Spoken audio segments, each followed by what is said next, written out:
So I think the reason why I put fascia as part of our induction is because fascia got two pathologies, at least what we have classified right now. Fascia has a densification and fibrosis. Okay, so this then suggests to you densification is an adaptation process. Therefore, they go through this stretch, strain, and then loading, and then eventually get thicker and can transfer mechanical load quite well or better. But fibrosis is whereby the poor I guess fascial sliding and gliding has resulted in less hyaluronic injections of fatty tissues and water content in between the fascia. It sort of thin out, dried out, and become thicker and dense, and it became an ITB band type thing, right? And that's where we're looking at. So the first part of fascia is recognizing whether a person is going through a fibrosis versus a densification. And so far, I think the best sort of assessment for it is still ultrasound imaging. Okay, so in ultrasound imaging, that's where I'm trying to use this one. Fibrosis versus densification. Because one physio can fix, one physio cannot fix. Okay, so if these are all symptoms, okay, and then these will be the lines between separations and all that. That's where your muscle is being kept in between it. However, in certain areas whereby you have this fiber tear, right? That you see a lot of fluid inside it. Let me see we can shape or not. So this so black means shouldn't be like this. Okay. Especially if they classify it as plantar fascia. Let me see if I can find one. That's a rough of the lumbar spine. We talked about it that day, whereby you have different fascia pool to different areas, and this is very early on where we try to figure out.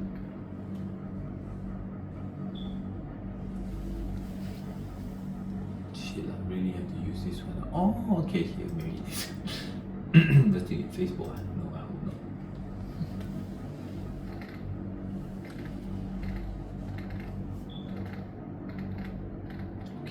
Okay. So we treat best with this. We can't change this. Okay? When this occurs, right, you are trying to slide and glide this tissue, no change on. Under ultrasound, you see the top move, bottom move, the middle part is like stuck. Okay? And this stuck will then create a bit more trouble. Usually it requires a trauma, so an injury, a surgery and all that stuff. Then you have this sort of thickening and so forth. Lack of movement, if really long, then it will, but otherwise most of the time lack of movement will lead to this one.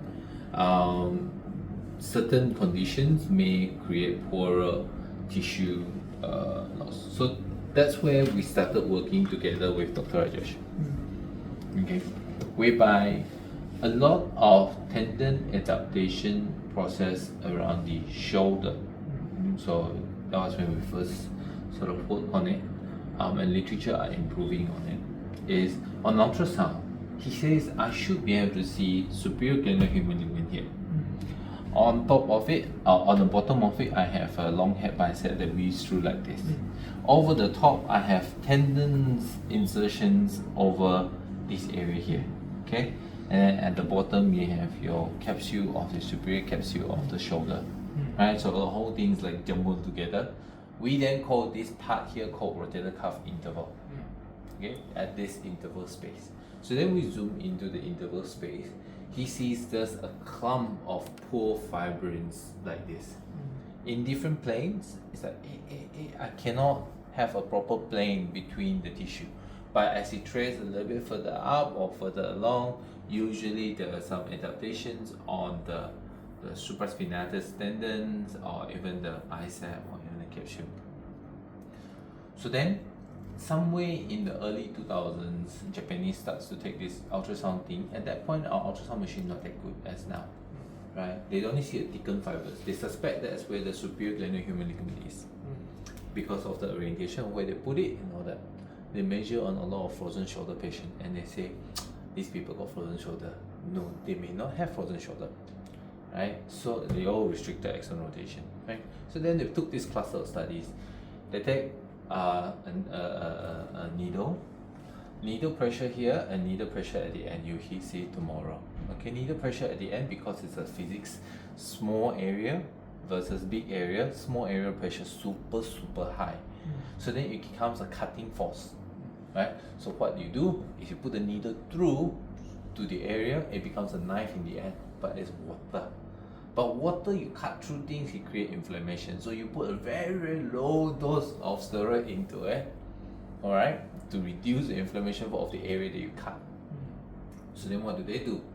They just do one ligament only. Then damn jelaka one day. The study was done in two procedures. So the first procedure, they do through. Just separate the superior glenohumeral away from the supra. At that point, they think that's what they were doing. And that's only because it's randomized control trial, so they can only do specific one thing. So they do one reassessment, range increase 30 to 40%, right? Oh, that's interesting. 1 week later, once the tissue subsides in inflammation, they do again. At that point, got no steroid yet into the tissue. They inject into it, further increase all these so-called frozen shoulder and all that is actually adhesions around supratendon on the capsule ligamentous tightening, create densification, further adaptation fibrotic. No matter how physio stretch it out, it doesn't slide and glide and all that because it is stuck. So that then led to the birth of what we do today, at least in region with Rajesh. Alright, so we call it tendon-lysis, neurolysis, hydrolysis, whatever you want it to be. But basically it's a separation of tissues from fibrosis, allowing the tendon should be able to glide over the capsule, make it glide. The ligament should open relative to the capsule, make it glide. That's all. That one body part then transfers to every single body part that you see today. Because that body part is a lot easier because we got a case, external rotation, frozen shoulder, right? But then it's not. We're realizing frozen shoulder is not in the capsula per se. And this capsula, yes, on MRI we see a thicker capsule. On areas we can see some adaptive changes. And in reactive stage on ultrasound we see that there's a balloon of the capsule, so there's synovitis going on and so forth. But it's just a capsular thickening. They measure the thickness, but they cannot measure the relative recovery. But this is the other part of it, is whereby we do things outside the capsule. I can get the range too. Right, so that's why fascia was put. Long grandfather story about why we do this in region. So these can occur in a lot of different places. I see a lot of adaptations, and sometimes I allow the adaptation occur because they don't have certain things anymore. What are those? Say for example ankle, ATFL injury. So ATFL is a stabilizer for the fibular head also, right, anteriorly. So then there will be a posterior translation and there will be some adaptations in the peroneal tendons and all those things. So they get stuck and tight.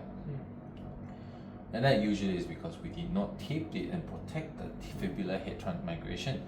So what Rajesh will do is he'll go through subtalar joint, separate it, go through the peroneal tunnel, separate it, and then now it can glide, but got nothing to adapt. So then we have to then tape it to the front to allow for densifications on the retinaculum, ankle retinaculum in the front.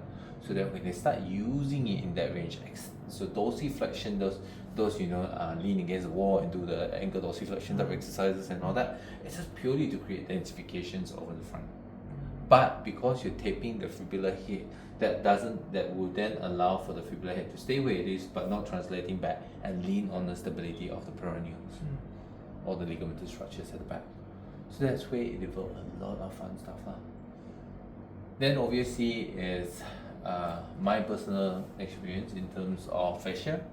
Fascia was very, very under-recognized when I was in practicing in Australia. Whereby people say, oh, you practice fascia, you belong to a cult, right? But we're starting to say this fascia has properties that can provide nociceptive. These fascias reacts to different tissues. Okay, we give you studies such as acupuncture studies. People got migraine and neck pain here, right? Acupuncture studies does headache here and headache here, choo. But what we were able to measure and see is after the needle response here, we start to see this starts to glide. Okay, so ultrasound, I'm not sure it's lateral flexion or flexion. I know it. But I know there is a study, to here, and they didn't even they measured here. They measured here for glide, like no brain. There's gonna be glide here, of course, but here it glide. They were like, what the hell? Couldn't explain why. Right. So this is where we really, but this is a very, very biased reporting because it's us from a facial world wanting to prove ourselves. Do you know what I mean? So that's where we recognize. Number two is whereby you can imagine I have patients that some of them you have seen, like gynecological problems. They did a very simple procedure, right? They remove their uterus, ovaries, whatever, all that stuff, and then they end up fibrosis. And those fibrosis led to usually 3 years minimum. 3 years later, they led to other musculoskeletal problems around the hip, the back, and the nerves. So some of you saw, I'm not sure whether any of you saw a lady that had ovaries removed, the scarring, and entrapped onto the sacral plexus, resulting in lateral calf pain. So, what do you want me to do? I can't go in and fibrose the area here. So because it's fibrotic, and I don't want her to go in and open and cut this fibrosis. What we can only do is a lot of persistent stretch. If she maintains a stretch and all that, her symptom stays away for a while. Like everyday stretch, very like this is an old fiber of rubber. She stretch, but with respect on the nerve that is next to it. So the nerve we do gliding so that it doesn't stuck on each other. Yeah, so now she is able to maintain her symptoms, not sustain her symptoms, maintain her symptoms only at the moment. Fun, that's what I do. Okay, so when I recognize this from a structural perspective, my peers still don't. My peers, before I came back from Australia, they still don't. Even when I did my masters, when I put a facial pathology inside, boy, I get marked down like shit, man. Like your viva and also like all that, you get asked a lot of this. Because I questioned them. I said, look, we go into fights of upper limb tension test. I said technically it's a combined position to measure the flexibility of a mechanical tension, and that mechanical tension is not just nerves.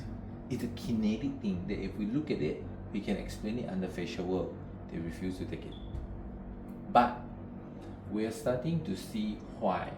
Then there's a lady called Angela Dunsfold. So why I know her name, because I purposely go and ask her for her research because I don't want to pay for her research.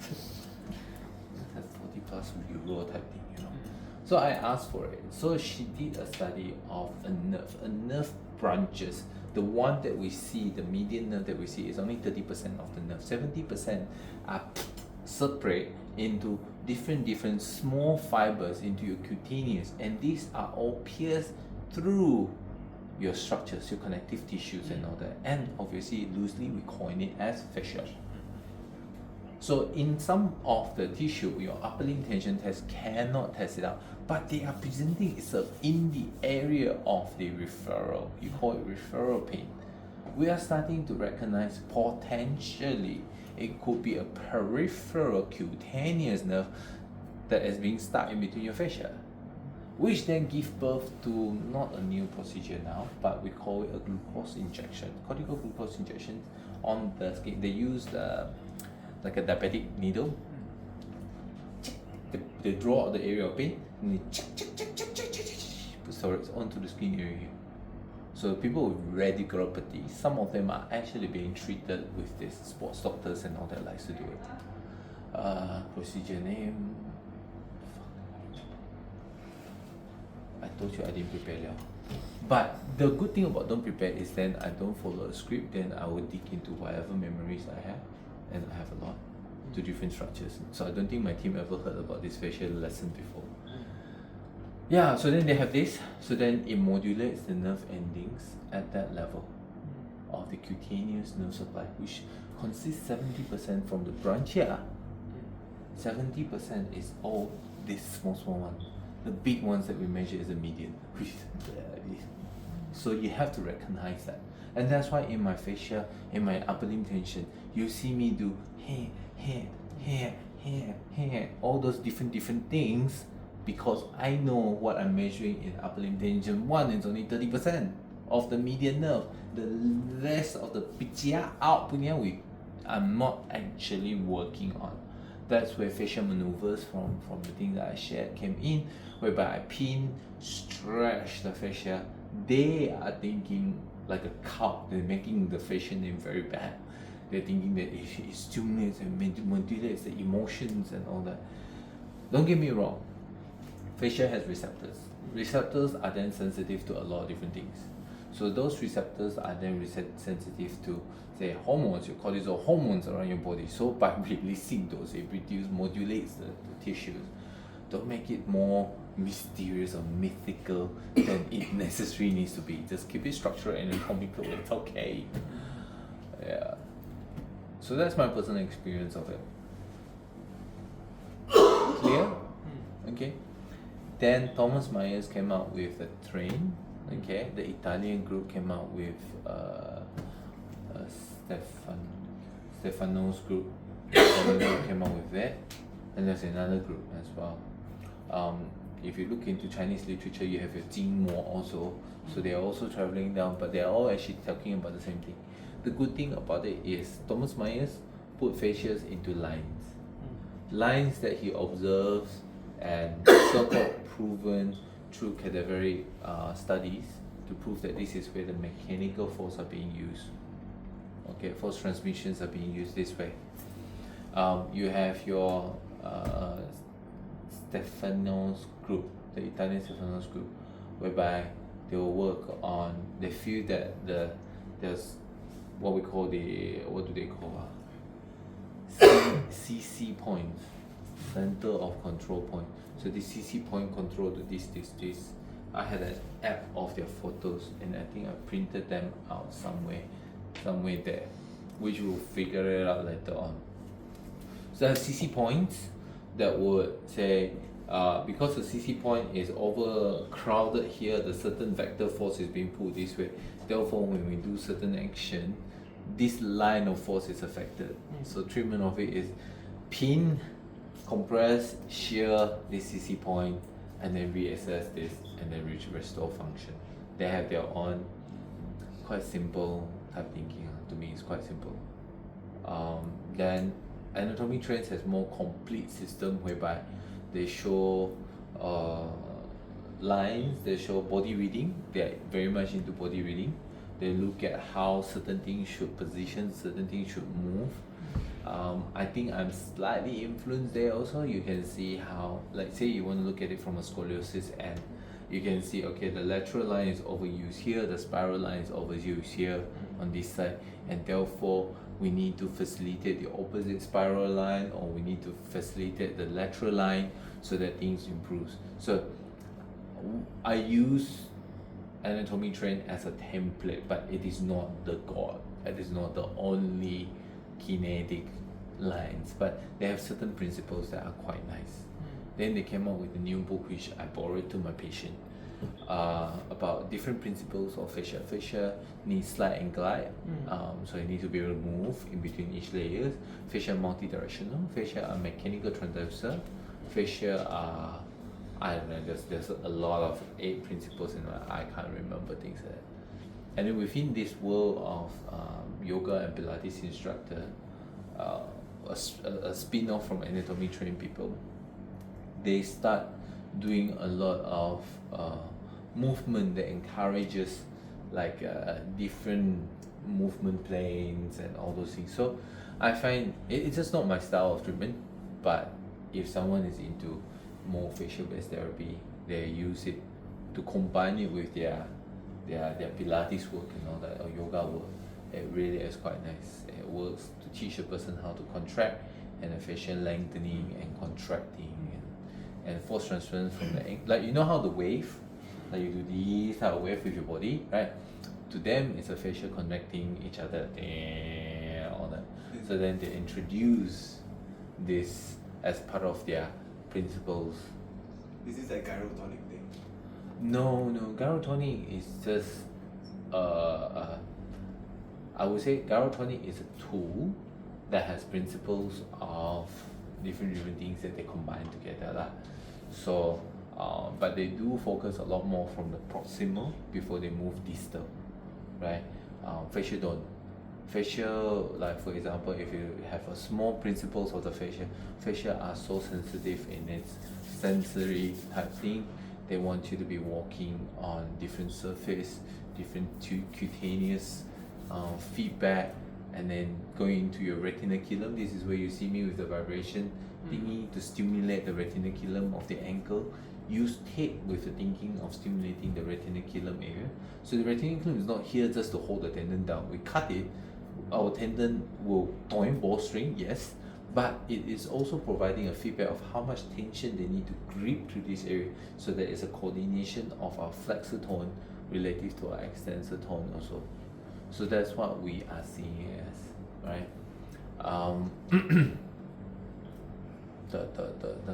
Yeah, so I think that if itself is what my story goes in terms of fascia.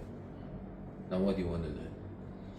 To learn if someone comes in, right, then from what I observed from the session, right, you will say like it's a fascia issue thing when like first it's like the pain start from A, it moves to B, then it moves to somewhere else, then you will suspect it's a fascia, right? If I observe that, Okay. correctly, yeah. Right, so fascia goes into 2 different pathology. I need to decide whether are we dealing with fascia densifications or fibrosis, because it decides what to do first, right? Then after that is presentation of the behavior. Presentation of the behavior oftentimes is move a bit feels better, don't move feels worse, as it accumulates in stiffness, right?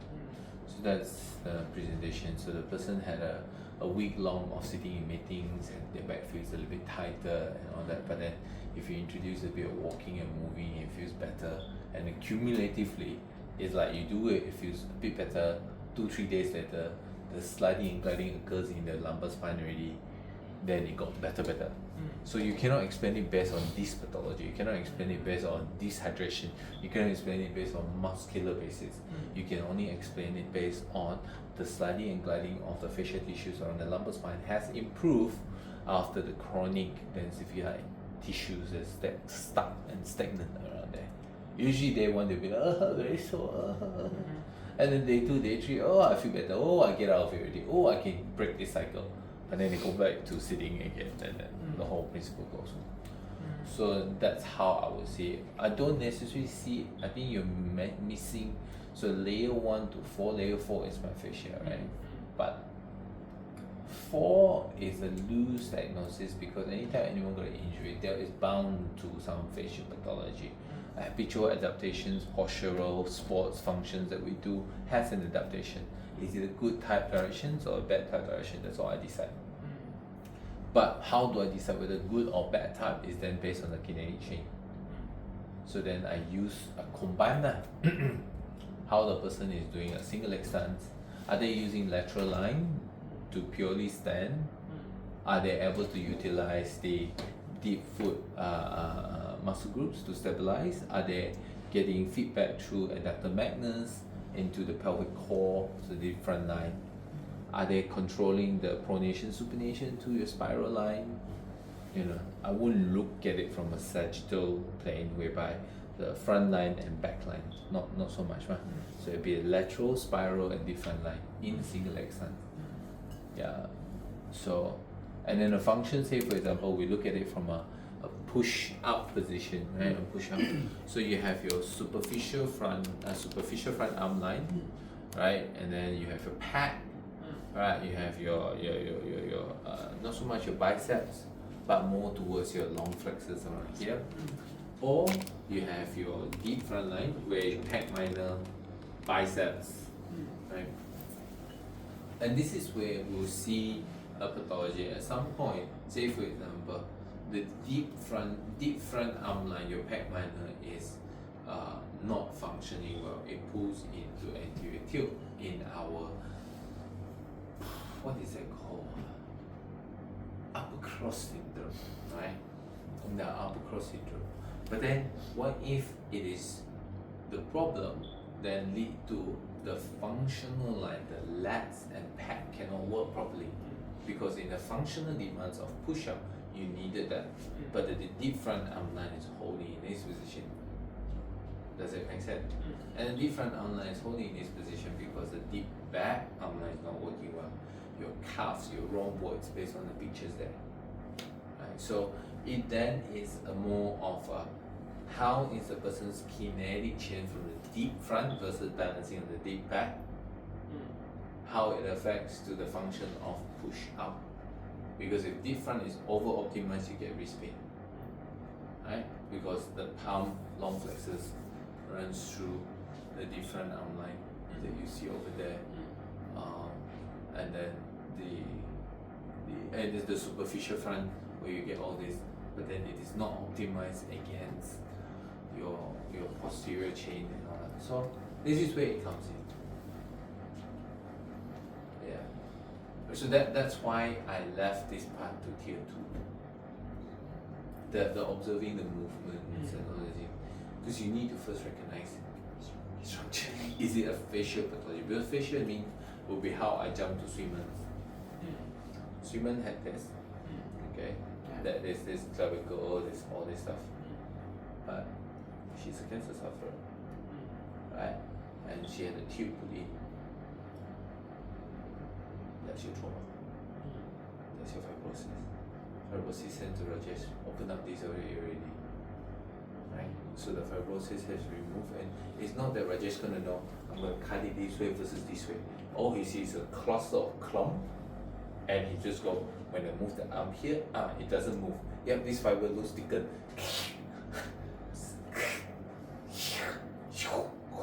So today I'm bruised, everything all blue black. But then after that, shoulder blade pain gone. Only up here still there, and then this. And because imagine if this area here was the hole that they opened to put the tube in. I think for chemo. I think. But then this guiding is now going to the SC. Right. So that's what you guys saw that session. So this is what I was thinking about, is how you recognize pathology based on, are we dealing with a fascia, or are we dealing with SC joint, or are we dealing with accessory nerve, or are we dealing with a nerve referral from cervical disc, that's anterior referral. Can all come to this area, but this area associated with weakness in the hand, but on assessment of grip dynamometry, there's no change. There's no difference between this and this. So it's not a nerve pathology. So it's like, it's fascia.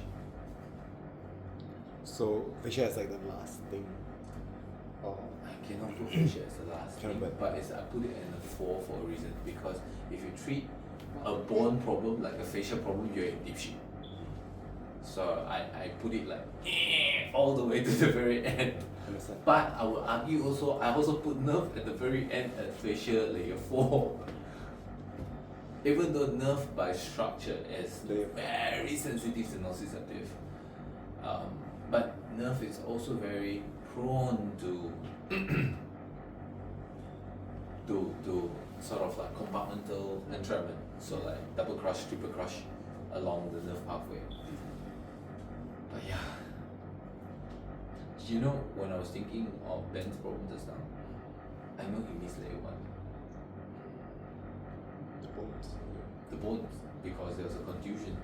That's why she cannot jog now. But is it still within the acceptable time frame the bone cannot jog? Sure.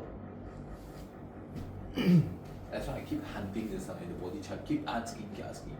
Yeah, like, boy, you need to dig more, my friend. So this, even as a senior, we jump into conclusion.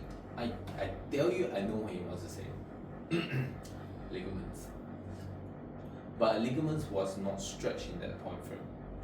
The left leg was behind. So, how can you tell me the ligament pathology happened? Cannot. Right? Which ligament? You tell me at the back that could be stretched when your leg is behind there. Tak ada. Except for potential SI. That's why I wanted to hear in the character of relational. What are we dealing with? Actually, I sat in a session for the first time. Mm. And the movement is like, she said lah, it's like the front spin is like this. Then he jerked a bit also.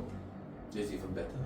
Then he felt, because like the injury is like this much, then he felt it already, then he cannot control himself, then he jerked a bit also. Yeah, which is why we need to look into the jerk led to. The jerk led to a bone contusion for sure, but the jerk did it lead to a lateral meniscus on the left. That's because the leg is planted, it's on the ski, right? Her legs was on the ski, right? So ski simulation is your feet is long. The next place the boot goes up, your ankle is long. Where does the next stress goes to? Knee. And then ligamentous connective tissues, all is going to kena when it is long. Does that make sense? So that's why I'm like, I think we have dealing with lateral meniscus there. And let's go area 2 because I know it's bone. But it's not treated as a bone. And because of the injury, most of the time you will miss out on paper. But by chance, I might mention paper. Good luck. I was like, great, because this would guide us early on. But now I don't think there's a Faber positive anymore. Might have, but you may have to. But then yeah, the plan is very different. Yes, fascia, huh? No other question. Shall we practical a bit like how Yeah, you yeah, that's your goal. I don't care. Not you. She's in the room. Oh, sure. we can take her, right? Okay, take turn. Fascia, what do you want to feel for fascia? Like how you different topic for the densification, I think that one. Topic for densification. Because I saw sometimes you just like the patient prone lying, right? Then you put your hand here, then you just shear on it, then you say you can feel the densification, right? Just You can't. You can, right? You So, can't. yeah. So why am I teaching you for? Then what practical you can teach me about the fascia thing?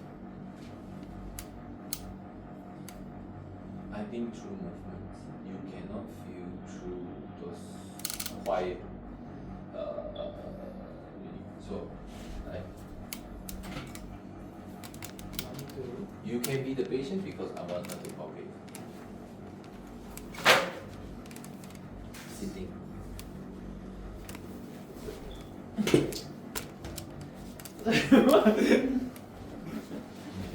A lot of things what you guys see me do is you see me to hold the head here, rotate this way, and rotate this way.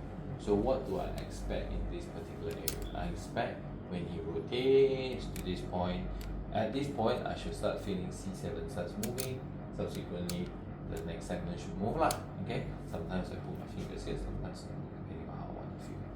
Right, so I should feel and then I see how much more you can turn and can you get to its end range.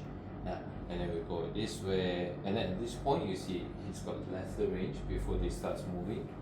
Okay, and then these segments continue to move but the end range is lesser. The end range here feels lesser and the end range. Why I choose the neck because it's often common to feel the adhesion area. But then what we then need to figure out is I don't think it's a stuck job, right? It's most likely a fascial densification, so let's say the assumption I have here. when a person elevates the arm up, what you will feel is you will feel as you bring it up here, the whole rib complex, this one on the upper thoracic, will need to rotate to the right. Okay, so as I do that, there's barely any movement on the spinous process. Barely any movement on the spinous process. Okay, and so where is that movement gonna come from? That movement will be restricted through this first rib complex around this area here. As a result, he is purely using his levator to glide onto it. But if his upper serratus and all the upward rotators working well, the traps with its insertion here to here will create a little bit like this type of movement, right? So that therefore it will create this olfactory movement here. Okay, so the first thing you need to feel is this one. High. Does this move or not at this C6 area? It does not move. Okay, I don't want just go sideways here versus here. You see, coming here it gets very crowded and stuck. Can you feel that? As compared to here to here. So once you know that, then you decide on how you want to work on what surface. You have your superficial front, superficial back from the traps down to this area here. You can have densification through the traps. So you pin. So this is trapezius running like that. You pick up. This is still trapped in this area here with my finger goes in. Okay. And I am feeling for all the way to the spinous process. So I pick it up all the way in. So this is the compression. With the compression, we shear, we shear, we shear. Can you feel it? So this is at the trapezius level. We shear, shear. So this is your pin and stretch.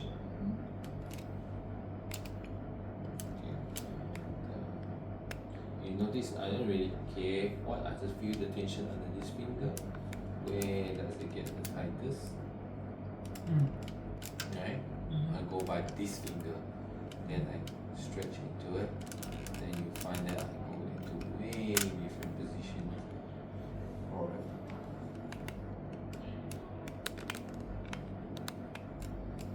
So we're supposed to keep sharing Yeah. So now this is working on the superficial front, superficial arm line now. So okay, then turn the neck again, down this way, that way. Yeah. So I can feel this spinous process move a little bit better from this angle here. So go again. Yeah. So you can see my finger also moving with it. Yeah. Okay. Then we lift this arm up. Okay. And clearance is a little bit nicer now, but I still have some restriction. Yeah, you can bring a bit more with some movements happening in here, but there's a little bit more. So then we go into first rib. So then we're gonna go into rib mechanics. So we pin on the first rib. Okay, make sure that you're on the rib. Then you can shorten the fiber. No, there's no change to this tissue. Lengthen the fiber. Ooh, got change. Extend. Ooh, something here a little bit tight. Rotate. Ooh, yeah, this one here. I can feel the tension increases. Right? So then, oh, here's the most. P. Does it change? Oh, it does here. 4. Nice.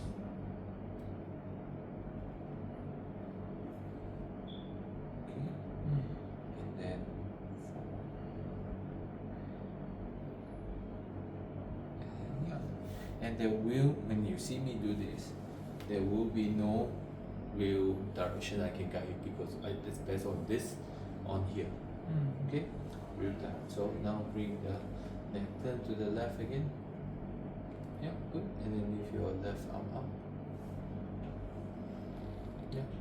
Okay, and then you can feel that movement. So I want you to practice this on Xiu. Everyone most likely will have some form of just this. Okay, fine, and then identify superficial, then go down to the deep, but knowing what structures you're dealing with. So it might be the fascia, because like I said, if you go by the map, you will always be stuck by the map because you rely on it. Like when you first drive, you use Waze. But eventually you recognize the place already, you don't need Waze. You can take the law wrong and all that because there's a lot of different things that could be going on. Right? Did you feel it? Yeah. Do you want to feel it? Overall movement. Better. Okay, can move. Her performance review says that she wants to feel everything. Or you want to feel and do. Like yours is really 小啦. I thought But what's the difference between but like you can feel from my you're right, doing right muscle and left. or fascia? Got difference. Like If you are doing by muscle, you will then recognize it as this is a trapezius weakness. okay. Therefore, there's an adaptation that it got tighter around this area here. So therefore, my treatment will be I need to train him how to elevate this, upward rotate this scapula, the rollers off. Okay. Does it make sense? That's the thinking around the layer 3. If I'm thinking about fascia system, that this trapezius is pinning on this, you will see that the patient goes on with some form of mobility that looks like this, that brings the arm up, that brings the whole kinetic chain into play. I'm not thinking along the lines of upward rotation. Okay. Yeah, okay. I will only use that when I stretch trapezius out, out, pain. Contract trapezius, weak. Okay, good. It's likely a muscle impairment at the belly and all those things. But this is an adaptation that occurred in a myofascial level, whereby after I release it, it improves the functional quality. Rehab it using the function. Okay. Yeah, because very rarely, I suspect, very rarely we have a pure muscle pathology. Yeah. But we treat it like a muscle, which is a problem. Right? So, like, finger. This one you know, right? Where are you at? It has a unique neck, okay? Right? This one, what level do you think you're at? 6. That's a 6. Okay, so here is 7 because it's T1 is over here. Okay, why do we know when we do that? You see, if you trace this 6 here, you trace to here, there's no rib. 7 also, no rib, that's his 7. And then his rib is actually here, that's his rib. Right? Because this presentation type, you look at his spine is already in extension. Right? He's got a very droopy shoulder, so therefore his scapular seating is a little bit lower. So it threw you off. That's why when I say that's why he has this like very extended neck and side muscle. Can you see this one? This is not tight, you know. This is just because his position of his scapula is generally a little bit like that. So that it's hanging. Why? Don't know. Should have asked me a question like that. How would I know why? Or I didn't assess. Everyone's unique lah. Huh? Okay, so when you put your finger here, that to me is his 6, 7, because 1 is here, because that's his rib is here. Here the other rib lagi, that's 7. So then put your finger here. What? If the patient is big size, right, then I have to go very deep to You cause the patient pain, then you won't get a proper diagnosis. So now, feel. So okay, what do you expect to feel? You expect this side to come out, this side to come out, or this spinous process move? Spinous process moving. If you're gonna do that, then you keep these two closer. So then when the spinous process move, you can feel. Right? They should all help you.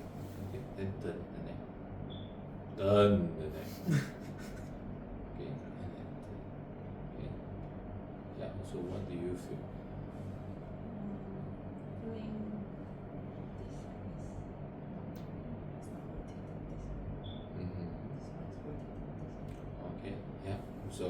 tell me when it starts to move and when it don't move. Okay, go. Mm-hmm. Yeah. Okay, so let's go together. Reliability testing. Start. Can you feel? Okay. Go. Tak ada lagi. Start to finish, not much. Okay. Start. Okay. Can you feel that? And then not much. He wants to use further of his upper cervical here, so he get tension right here. Because yeah, you can see this muscle group here very tight. Okay, whereas here is not moving much. Alright, so okay, can reliability done. So now arm lifting for the right side. What do you want to feel?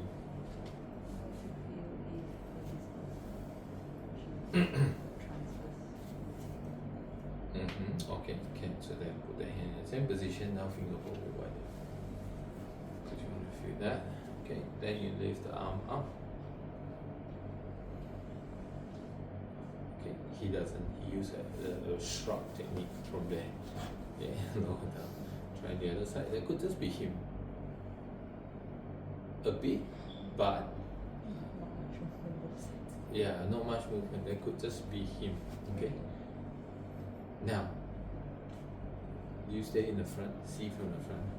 See the quality of him lifting left versus right. See what you see. Okay, lift up. Okay, and down. Left. Okay, what do you see different? How does the person lift left versus right? You can go to the front. His upper traps don't lift his arm up. Yeah.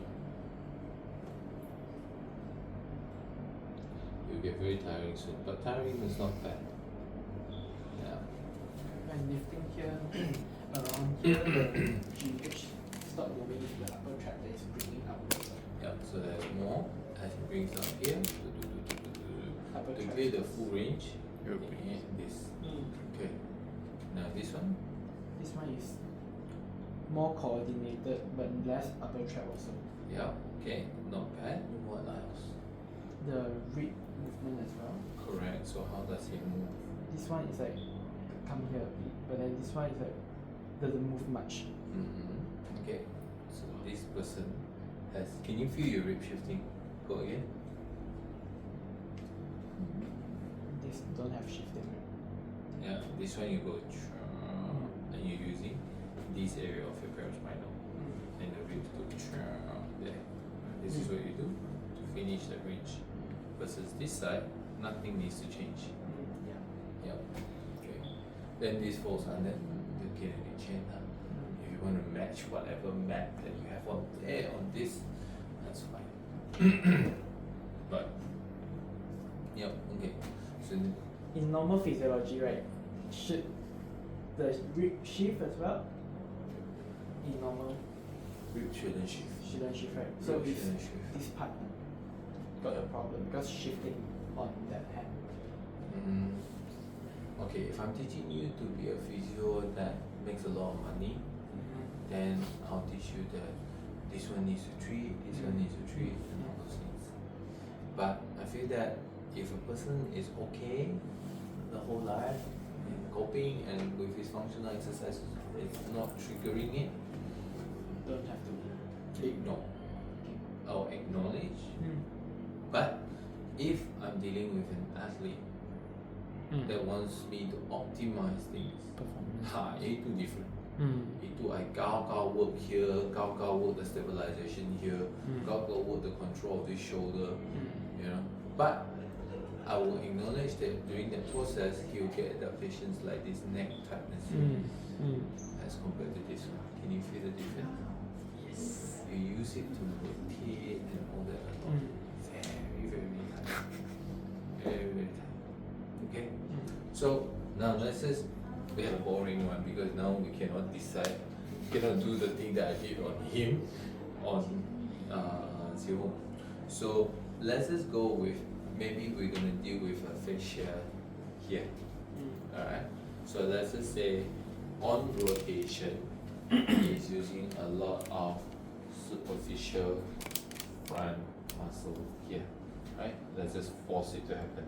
There's superficial front line coming through here. That's pulling very tight through this area. Okay, SCM, and it's not too bad down here. The sternal end is not too bad, but the cervical end is very, very tight, right? So now, if we were thinking of it from this SCM area, how do you want to do it? How, you cannot push straight in, right? You use a pincer technique on the muscles and all those things. But using a fascial principle, how do you think you want to work on?